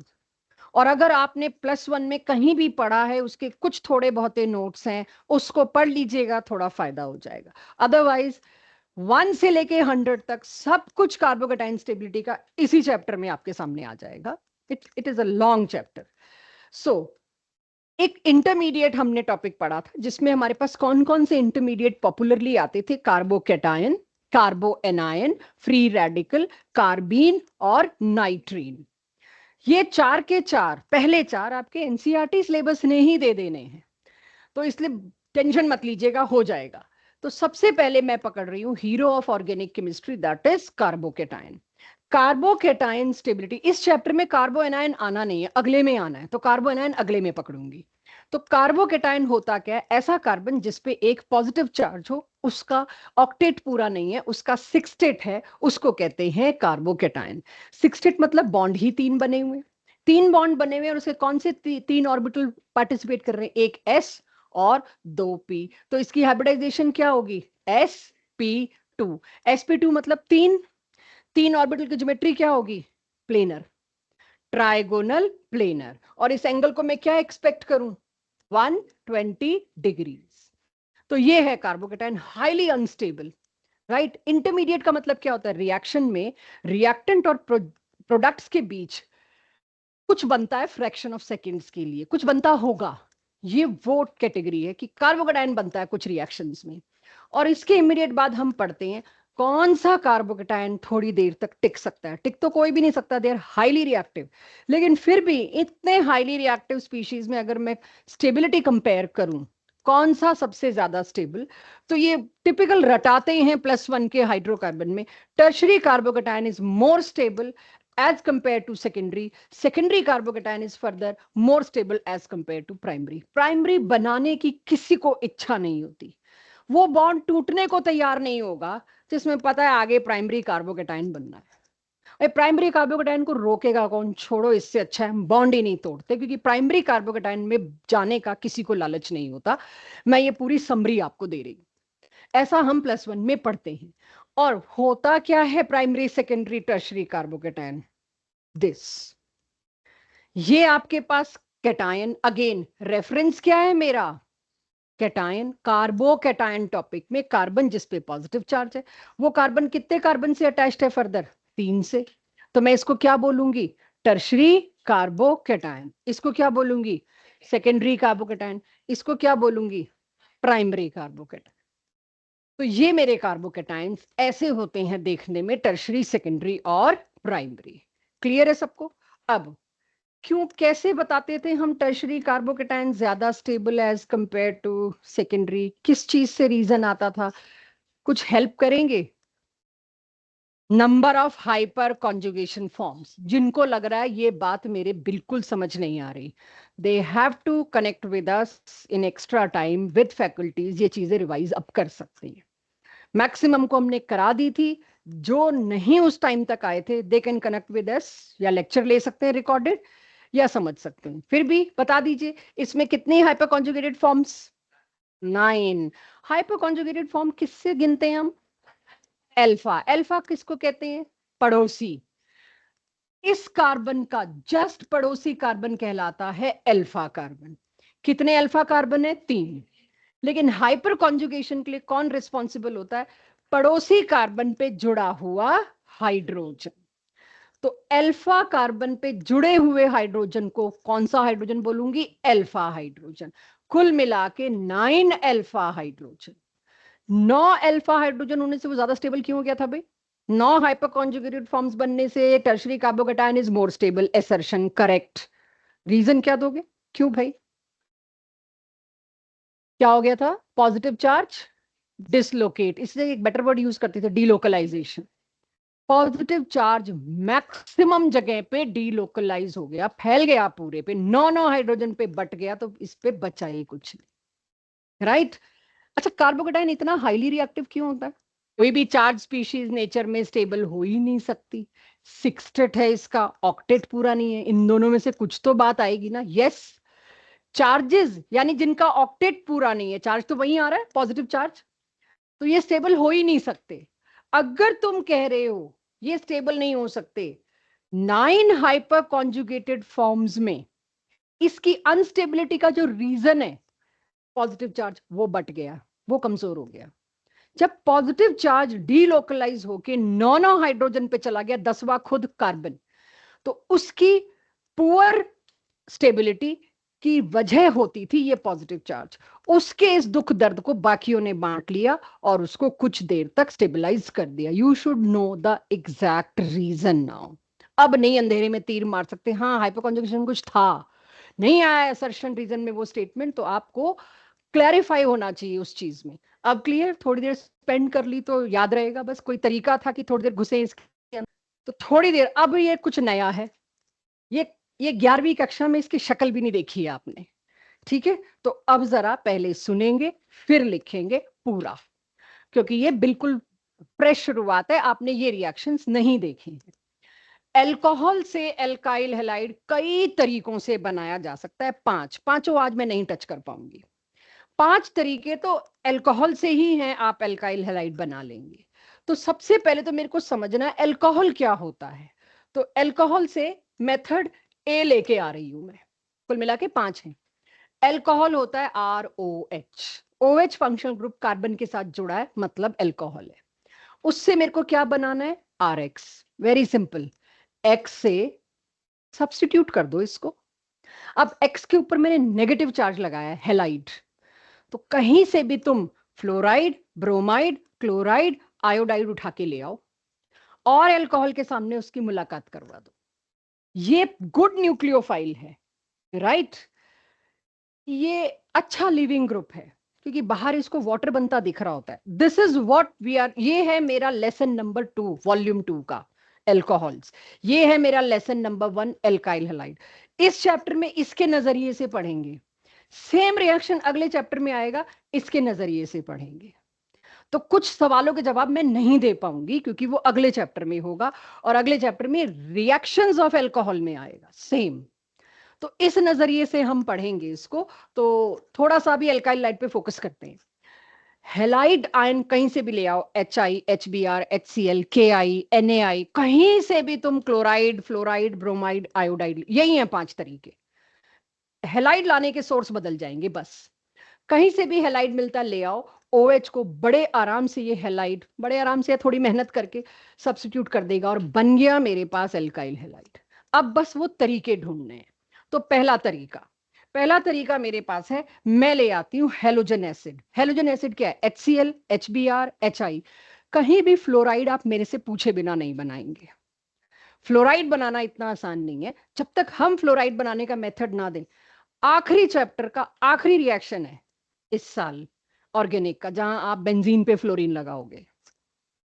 हो सकता है डीपीपी में किसी में गलती से आ जाए, क्योंकि हेलाइड्स में कोई पास्ट ईयर आप उठा लें एल्काइल हेलाइड्स का, उसमें आपको फ्लोराइड बनता दिख जाए, इग्नोर कर देना।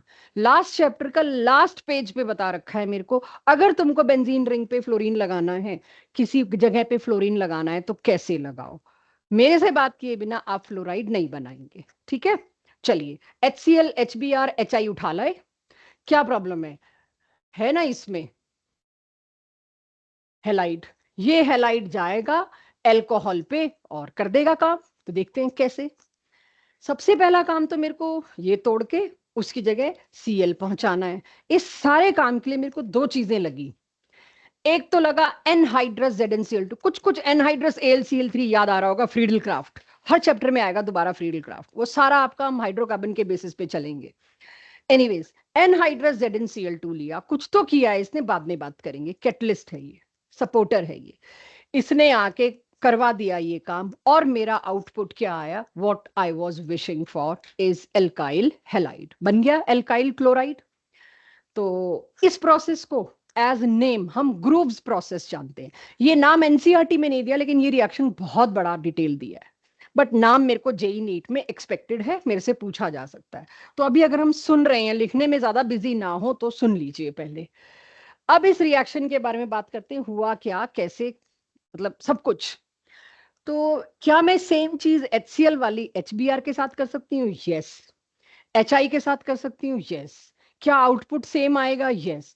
क्या ईज सेम होगी, स्पीड सेम होगी, काइनेटिक्स सेम होगी? नहीं। तो पहली चीज, रिएक्टिविटी ऑफ HX पे बात करते हैं। आप अगर HI लेंगे तो ये लपक के रिएक्ट करेगा। क्यों?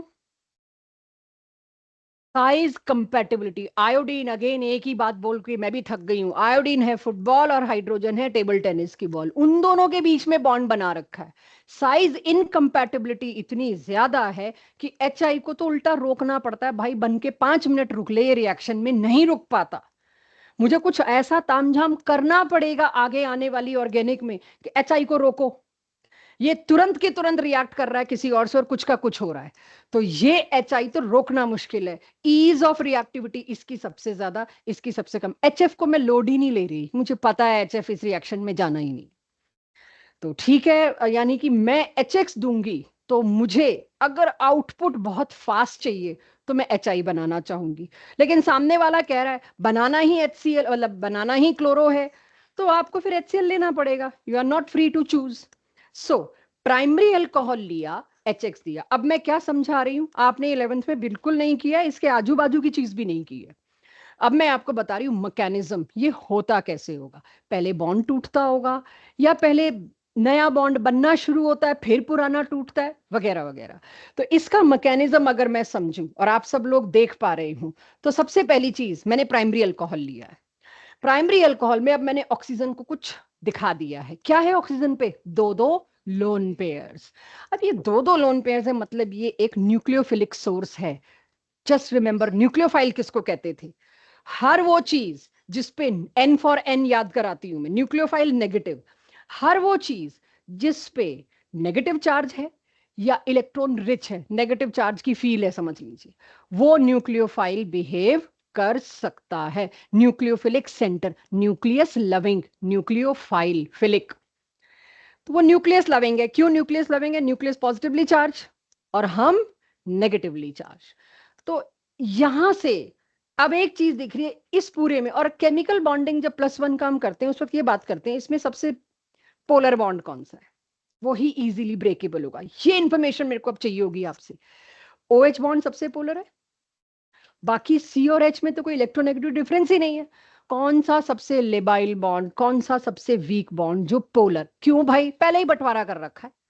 कि अगर कोई आएगा ना तो पहले इलेक्ट्रॉन मैंने छीन लेना है, तुम पॉजिटिव बन के निकल जाना। इलेक्ट्रोनेगेटिविटी डिफरेंस, पोलैरिटी का मतलब क्या है, इस पे चार्ज आया हुआ पार्शियल नेगेटिव, इस पे पार्शियल पॉजिटिव। अगलों ने पहले पूरी तैयारी कर रखी है, दोनों इलेक्ट्रॉन मेरे पास हैं, तो पहले ही वो डिवाइडेड है ऑलरेडी, तो डिवाइडेड को तोड़ना तो और आसान होता है। इसलिए पोलर पोलर बॉन्ड हमेशा अटैक होगा, चारों चैप्टर में याद रखिएगा। आपको पहले तो ये सोचना होगा मैम आपने दे तो दिया है, अटैक किस पे कराऊं, अल्कोहल भी दिख रहा है, ये भी दिख रहा है, ये भी दिख रहा है, कैसे याद करूं। तो जो पोलर बॉन्ड है सबसे ज्यादा उस पर अटैक कराओ, कोशिश यही करो अगर सिमिलर सिचुएशंस हैं। तो जो बॉन्ड पोलर है टूटेगा वो।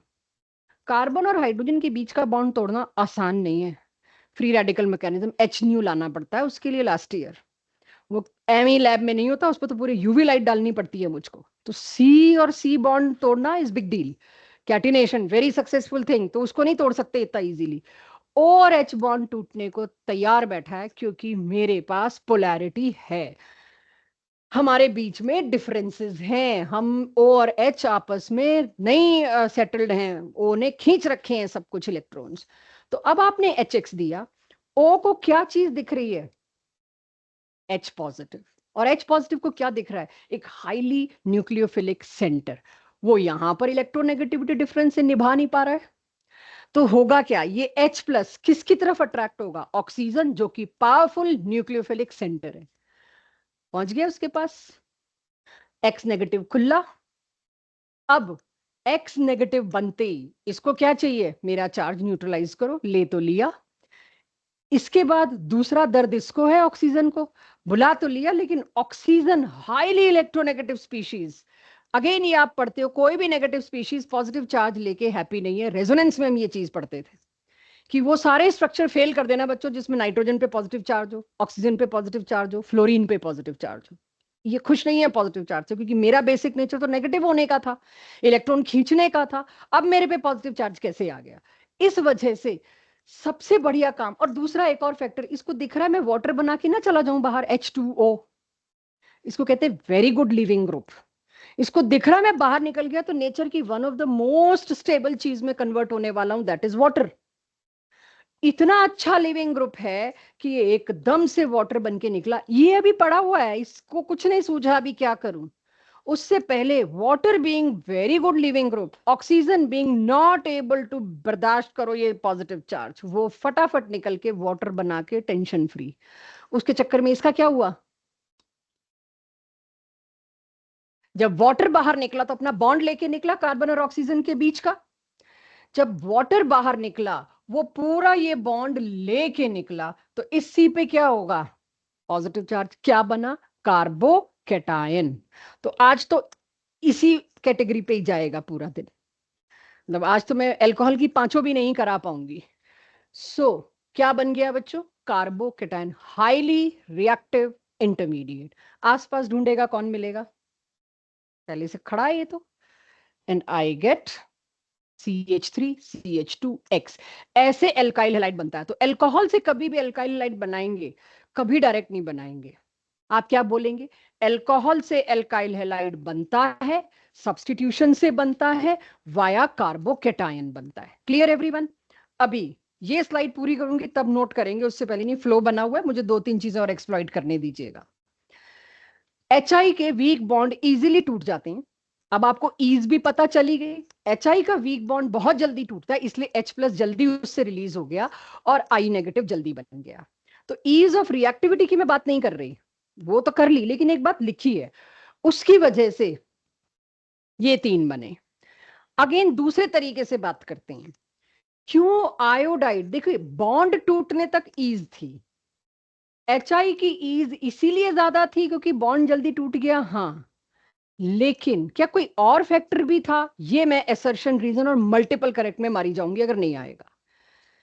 बात सही है, HI की ईज इसीलिए ज्यादा थी कि H जल्दी टूटा, I नेगेटिव जल्दी बना, लेकिन I नेगेटिव बनते ही नाराज हो जाता, मैं तो जाऊंगा ही नहीं रिएक्ट करने, तो क्या कर लेती ईज, HI बॉन्ड टूटने की ईज क्या कर लेते अगर I नेगेटिव ही इंटरेस्टेड नहीं होता ऑक्सीजन को अटैक करने को, कार्बोकैटायन को अटैक करने को, तो अगला स्टेप भी मायना रखता है। बने ये 3, ये इसीलिए मैंने अलग कलर से लिखा है कि ये रीजन में मिलेगा और तुम नहीं ढूंढ पाओगे और तुम नहीं स्टेटमेंट पकड़ पाओगे, तो अपनी तरफ से कोशिश की है हाईलाइट करने की। तो I negative, Br negative, Cl negative तीनों अपने अपने कंटेनर में बन गए, तीनों अल्कोहल के साथ मैंने डाल दिए। ईज ठीक है I नेगेटिव की बनने की फास्ट थी, लेकिन क्या अटैक करने की भी I नेगेटिव की फास्ट थी? हाँ। क्यों?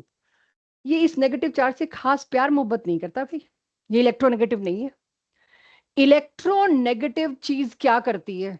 इलेक्ट्रॉन्स को अपने पास चिपका के रखती है। आई एम नॉट इंटरेस्टेड। तो इन तीनों में इलेक्ट्रोनेगेटिव कौन है? क्लोरीन। क्लोरीन अपने लोन पेयर्स के भी लालच में है और इस शेयर्ड पेयर के भी लालच में है कि मेरे पास ही रहे, मेरे को देना ना पड़े। 3p में है भाई, 3p is quite near to nucleus. इसमें चार्ज किसमें है या लोन पेयर? 4p। इसमें कितने हो भाई? 5p। ये इतनी दूर, ये रहा nucleus. I am not interested, nucleus वहां तक पहुंच ही नहीं पा रहा है। तो ये लोन पेयर बहुत ज्यादा अवेलेबल है, तो ये एक अच्छा न्यूक्लियोफाइल हुआ। न्यूक्लियोफाइल कौन है? जो अपना नेगेटिव चार्ज किसी न्यूक्लियस को दे दे, न्यूक्लियस लविंग। क्लोरीन बहुत इजीली दे सकता है, सॉरी आयोडीन बहुत इजीली दे सकता है, क्लोरीन नहीं दे सकता। तो HI की ईज, आप बोलोगे वो फुटबॉल और टेबल टेनिस बॉल, मिलेगा ही नहीं रीजन में। साइज इनकम्पैटिबिलिटी क्या कर लोगे? एसर्शन रीजन में क्या आओगे? रीजन गलत है, क्योंकि ये रीजन तो मिलना ही नहीं है, रीजन तो यही मिलना है।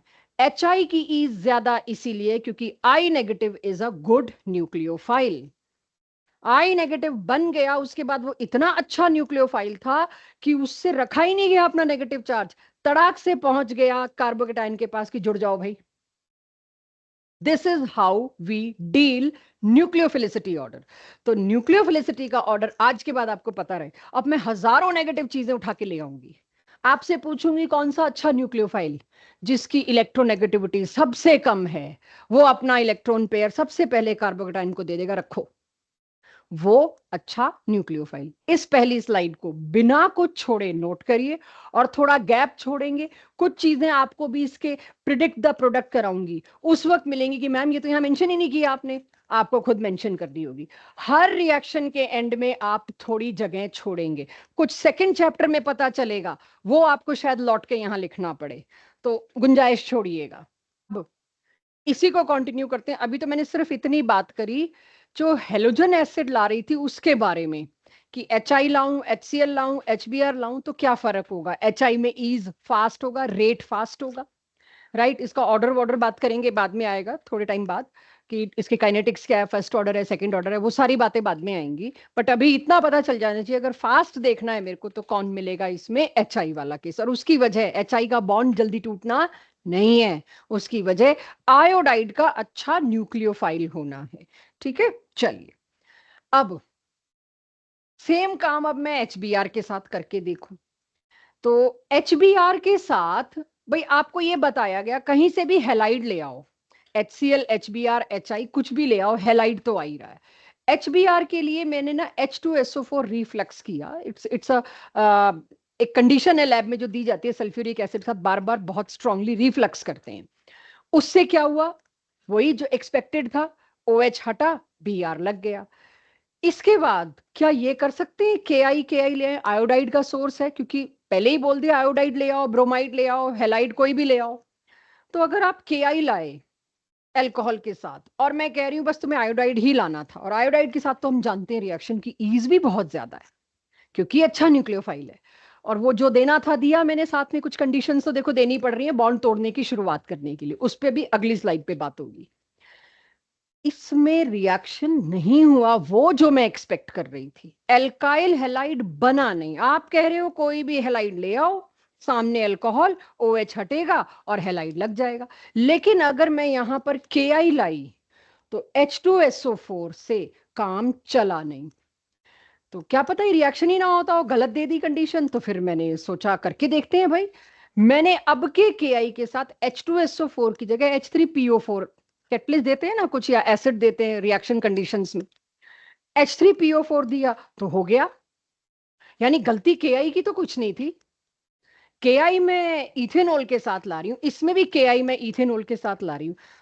H2SO4 जो एक केस में तो वो काम कर रहा है जो उससे एक्सपेक्टेड है, शायद HBr तोड़ने में मदद, यहां पे भी इसको KI तोड़ने में मदद करनी चाहिए थी। फिर मुझे लगा नहीं, KI ऐसे टूटता ही नहीं होगा शायद, बट इसमें तो टूट रहा है H3PO4 से, यानी there is nothing wrong with KI, there is nothing wrong with ethanol, दोनों रिएक्ट कर रहे हैं. There is something special about H2SO4 and H3PO4. NCERT का सॉल्व्ड क्वेश्चन है इन टेक्स्ट, जिसकी बहुत ही बकवास रीजन दे रखा है, जो रीजन है ही नहीं उसी क्वेश्चन को स्टेटमेंट बना दिया है, और बोर्ड में आने के पूरे चांसेस होते हैं जो एनसीईआरटी के इन टेक्स्ट क्वेश्चंस हैं. अनसॉल्व्ड है, पीछे आंसर दे रखा है, जो टेक्स्ट बुक के एंड में आंसर्स देते हैं ना, वहां आंसर लिखा हुआ है कुछ जो आंसर है नहीं एक्चुअली, और वो उसी क्वेश्चन को लैंग्वेज में उतार दिया. There is nothing written why. तो क्वेश्चन क्या है? क्वेश्चन ये है, KI के साथ जब तो मैं H2SO4 देती हूं, एल्काइल लाइट नहीं बन रहा, लेकिन KI के साथ जब तो मैं H3, मैं अपनी तरफ से क्वेश्चन को इजी कर रही हूं, एग्जैक्ट लैंग्वेज एनसीईआरटी की नहीं बोल रही, KI के साथ H3PO4 है, तब आपका आयोडाइड बन जा रहा है. Why, how, anything. तो वो एनीथिंग में क्या आता है? KI मतलब I negative, everyone right, I negative, और H2SO4 एक ऑक्सीडाइजिंग एसिड है. जब कोई एसिड ऑक्सीडाइजिंग होता है तो वो खुद क्या होता है? रिड्यूस. सामने वाले को क्या करता है? ऑक्सीडाइज. H2SO4 के सामने खड़ा है I नेगेटिव. इस I नेगेटिव का हाल क्या हुआ H2SO4 के सामने? होना क्या चाहिए था? मैं तो उम्मीद कर रही थी OH हटाएगा और I लग जाएगा, लेकिन क्योंकि H2SO4 एक ऑक्सीडाइजिंग एसिड है, ये I नेगेटिव को तुरंत ऑक्सीडाइज कर देता है I2 में. I नेगेटिव इस H2SO4, ये तो आयोनिक है, K और I अलग अलग हो गए, I नेगेटिव एनायन बन गया. ये अभी कार्बोकेटाइन के पास जाए उससे पहले तो इसकी मुलाकात इसके साथ हो गई. H2SO4 very strong acid, H2SO4 ने इसको I2 में कन्वर्ट कर दिया, और मेरे पास सॉल्यूशन में ये सब मौजूद है. इसकी तो चलो मैं सोच भी नहीं रही क्या क्या मौजूद है. I बचा ही कहां? There is no iodide in the solution. Alcohol तो वेट करता रह गया, वो जो कार्बोकेटाइन बना था वो वेट करता रह गया. आए न्यूक्लियोफाइल, इधर न्यूक्लियोफाइल बनने ही नहीं दिया H2SO4 ने, क्योंकि वो इतना स्ट्रॉन्ग ऑक्सीडाइजिंग एजेंट था कि उसने I नेगेटिव को देखते ही किस में कन्वर्ट कर दिया? I2 में. There is no iodide left, hence no nucleophile. तो एक न्यूक्लियोफाइल दूसरे न्यूक्लियोफाइल को सब्स्टिट्यूट कैसे करेगा? Where as H3PO4 is not oxidising acid. Clear है? इसको नोट करिए, फिर आगे. अभी मैंने एक एस्पेक्ट पकड़ा था, ईज ऑफ रिएक्टिविटी ऑफ, या कह लीजिए ईज ऑफ या रिएक्टिविटी ऑफ HI. अब दूसरा एस्पेक्ट पढ़ते हैं. क्या अल्कोहल भी बराबर हिस्सेदारी लेता है, चाहे वो प्राइमरी हो, चाहे सेकेंडरी हो, चाहे टर्शरी हो? जब मैंने एक रिएक्शन स्टार्ट किया तो उसको तो मेरे को कंप्लीट करना है, इसलिए I need your attention. Same वो रिएक्शन अब धीरे धीरे कंडीशन आपके सामने आनी शुरू होती है. वहां मैंने सिर्फ HCl और शायद ग्रूव्स रिएक्शन जहां लिखा था ZnCl2 एनहाइड्रस बोला था, लेकिन अब मैं एक और चीज ले आई, वार्म हीट, वार्म नहीं सॉरी हीट. अगर आप प्राइमरी अल्कोहल के साथ ये रिएक्शन करना चाहते हैं, आप देखिए क्या फौज लगानी पड़ी आपको. HCl तो चलो रिएक्टेंट है, वो तो देना ही पड़ा. यहां भी आपको एनहाइड्रस ZnCl2 नाम का कैटलिस्ट देना पड़ा, और आपको हीट करना पड़ा. ये सब क्या बता रहा है? वो रिएक्ट करके इतना हैप्पी नहीं है, ईज बहुत कम है. क्यों भाई? पहले तो क्या होना है, अब सोचो मैकेनिज्म. पहले तो ये H जाएगा और क्या करेगा? पहले तो H O पे चिपक जाएगा, पॉजिटिव चार्ज. उसके चक्कर में water as good leaving group निकला, और यहां क्या बना? कार्बोकेटायन. वो भी कौन सा? मिथाइल कार्बोकेटायन, जिससे छोटी चीज कोई नहीं, जिससे अनस्टेबल चीज कोई नहीं, मिथाइल कार्बोकेटायन. इसको दिख ही नहीं रहा आगे मेरा कोई फ्यूचर है, मिथाइल कार्बोकेटायन. तो प्राइमरी अल्कोहल की ईज सबसे कमजोर होगी इस रिएक्शन में. I am not interested to participate. That's why मेरे को हीट भी साथ में लाना पड़ा. ऐसे कैसे नहीं, हम तो करवाएंगे, ड्रास्टिक कंडीशन में से ही हीट करेंगे, बट आपको करना पड़ेगा. ये रिएक्शन आपको इस साल लैब में भी करवाएंगे, ठीक है. सो इसके बाद फिर जो है Cl नेगेटिव आएगा, और क्या बनेगा? CH3Cl. सेकेंडरी अल्कोहल लिया तो इसको दिख रहा है कि सेकेंडरी अल्कोहल में, चलो मेरे पास सॉरी, सेकेंडरी अल्कोहल में एक स्कोप है कि सेकेंडरी कार्बोकेटायन बनेगा. Can I right directly here this? अब वो बार बार लिविंग ग्रुप H2O तो ना दिखाऊं, धीरे धीरे आपकी याददाश्त पे आना पड़ेगा मुझे. सेकेंडरी कार्बोकेटायन एटलीस्ट मिथाइल से तो काफी स्टेबल है, तो यहाँ हीट की जरूरत नहीं पड़ी, यहाँ सिर्फ वार्म से काम चल गया।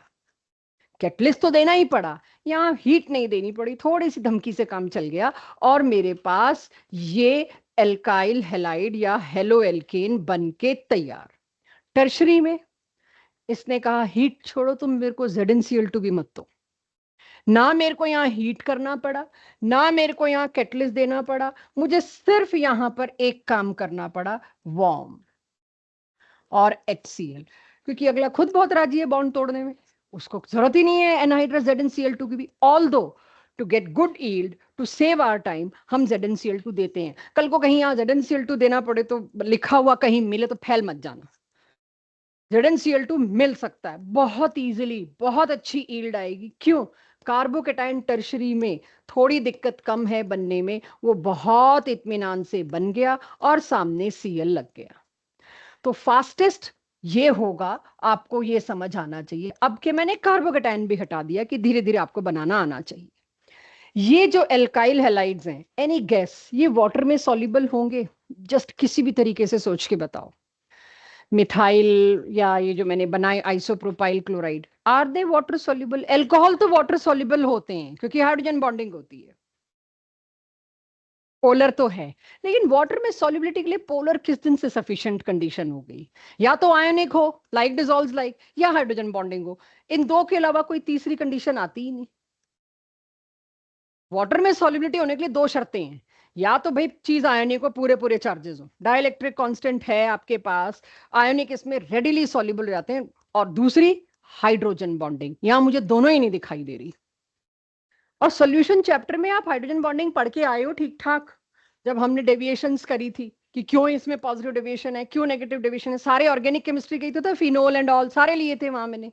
एनीवेज, ये वाटर में सॉल्युबल नहीं है शॉर्टकट में। और ये कब आएगा? आएगा अभी। Physical properties of alkyl halides, boiling point, melting point, solubility and why, सब आएगा।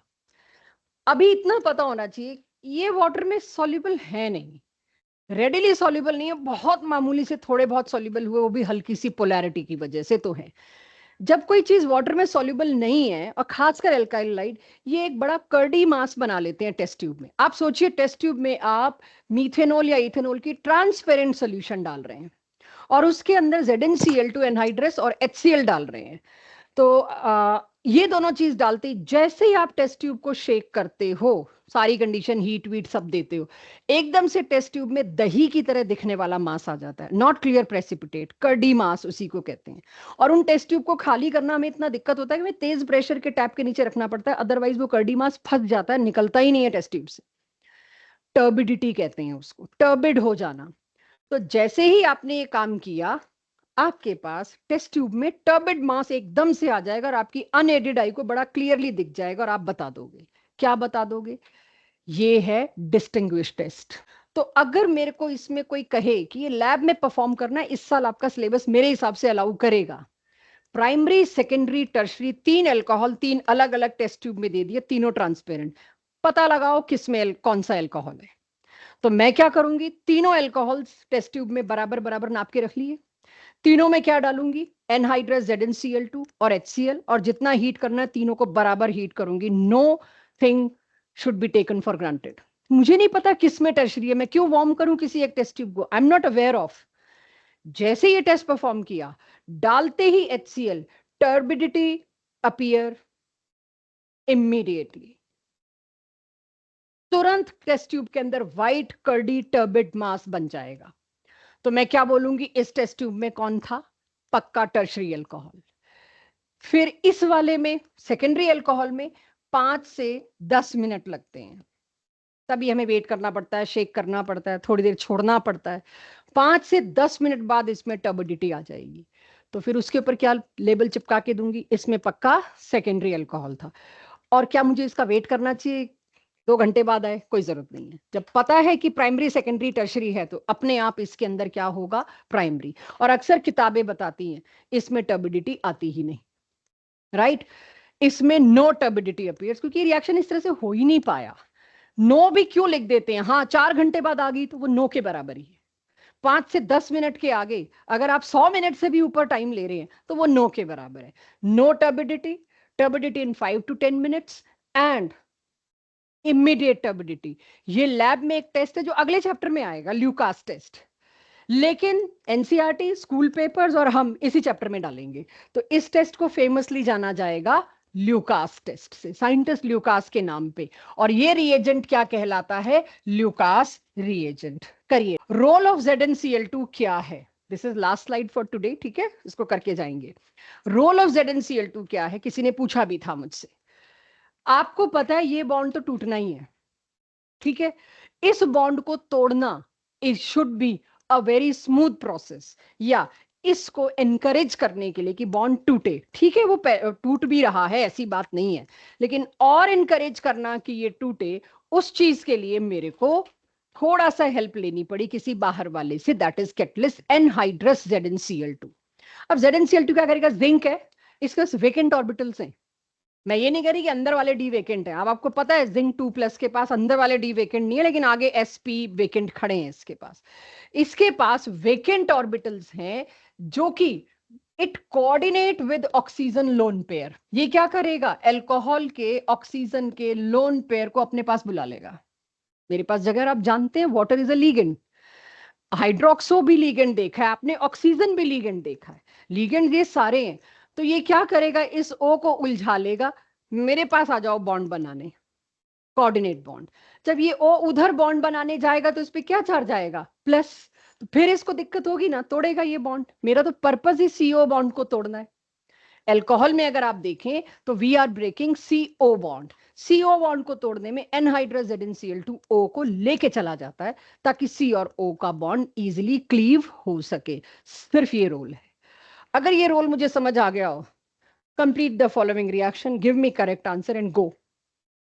यही टेस्ट समझ लो, प्रोडक्ट बनवाओ भाई। अब जिसने एन प्रोपाइल अल्कोहल पढ़ लिया उसको पता चल जाएगा आंसर क्या है। लास्ट क्लास में मैंने एन और नियो सेट किया, और आज बता रही हूं कितना जरूरी था एन और नियो। किसी ने लास्ट क्लास नहीं लगाई तो 2 पन्नों के नोट्स है, 2-3, वो आज ही अपलोड कर रही हूँ। लास्ट क्लास मैंने अपलोड ही नहीं किए थे, 4 स्लाइड सारी थी, आज पूरा अपलोड हो रहा है ऐप पे। तो अब मेरे को प्रोडक्ट बताओ भाई।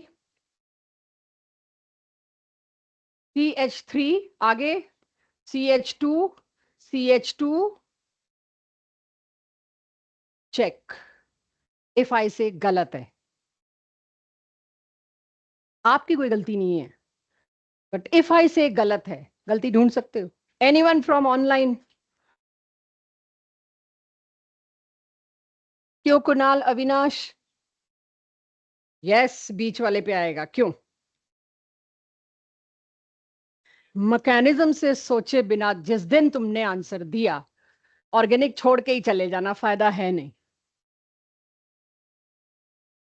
इसको ही मैं अगली क्लास में ज्यादा एक्सप्लॉइट करूंगी, आज सिर्फ बता के भेज रही हूं। जिसको नहीं आया अगली क्लास में काफी, अब पूरे 2 महीना काफी मौका मिलेगा इसमें फेस टू फेस होने का।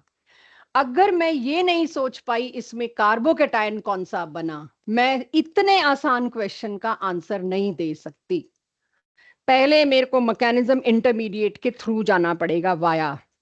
तो पहले तो क्या हुआ होगा? अल्कोहल का OH कौन लेके चला गया? ZnCl2।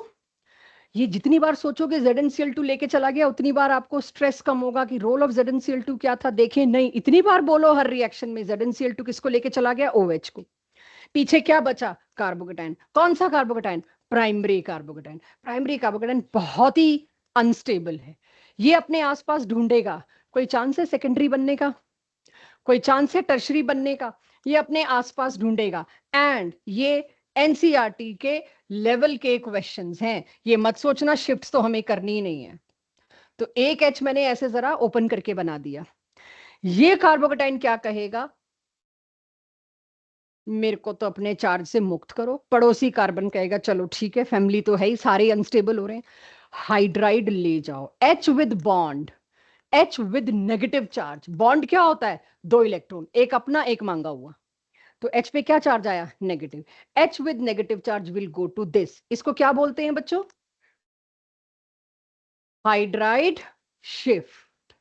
हाइड्राइड शिफ्ट होगी तो कौन सा कार्बोकेटायन बनेगा? सेकेंडरी। थोड़ी सांस आई, प्राइमरी से कौन बना? सेकेंडरी। अब जो हेलोजन लटका हुआ था, घूम रहा था, Br नेगेटिव, वो अब लगेगा। तो बस ये दिखा के भेजना था अगली क्लास में सवालों के जवाब देने से पहले कार्बोकैटायन शिफ्ट सोचनी पड़ेंगी। नेक्स्ट क्लास में हम हर पॉसिबल शिफ्ट्स को लेके आएंगे, सारा वही सब कुछ वापस लेके आएंगे।